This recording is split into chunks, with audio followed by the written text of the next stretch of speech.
इस लेक्चर में हम प्रूव करेंगे सम ऑफ कॉस फंक्शंस को 0 के इक्वल। देखते हैं इसके लिए क्वेश्चन।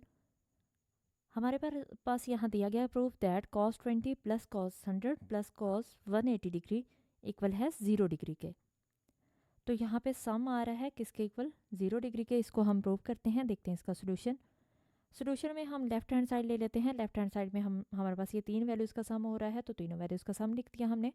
यहाँ पे देखिए कि हमारे पास वैल्यू सम में आ रही है।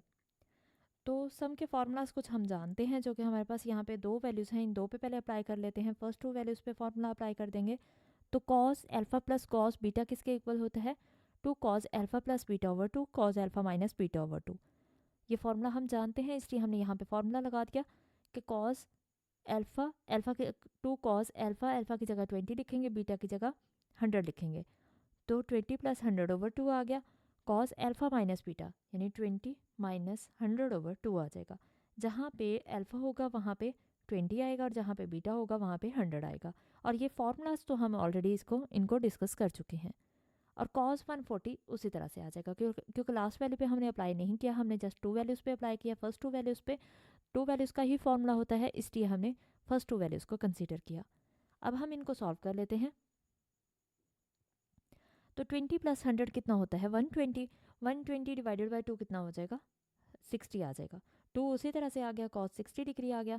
और 20 माइनस 100 कितना होता है, -80। -80 ओवर 2 कितना हो जाएगा, 40 आ जाएगा।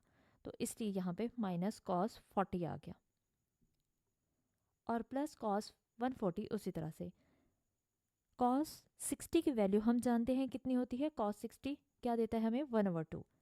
तो ये टेबल से हम वैल्यू जानते हैं, या आप कैलकुलेटर पे कैलकुलेट भी कर सकते हैं। तो 1/2 जब आया तो 2 डिनोमिनेटर में था, 2 न्यूमिनेटर में था, तो ये कैंसिल हो गया कॉस।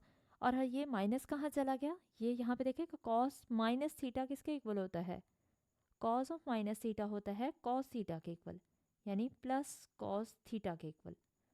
तो इसलिए यहाँ पे ये कॉस 40 आ गया। कॉस ऑफ -40 इक्वल आ गया कॉस 40 के, प्लस लगाने की ज़रूरत नहीं होती। और कॉस 140 उसी तरह से आ गया। अब हमारे पास ये 2 वैल्यूज़ बची हैं, इन पे फिर से वो फॉर्मूला लग सकता है।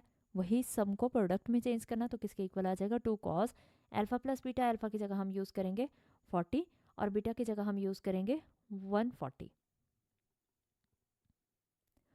तो 2 कॉस अल्फा 40 प्लस 140 ओवर 2 आ गया, और कॉस अल्फा माइनस बीटा यानी 40 माइनस 140 ओवर 2 आ गया।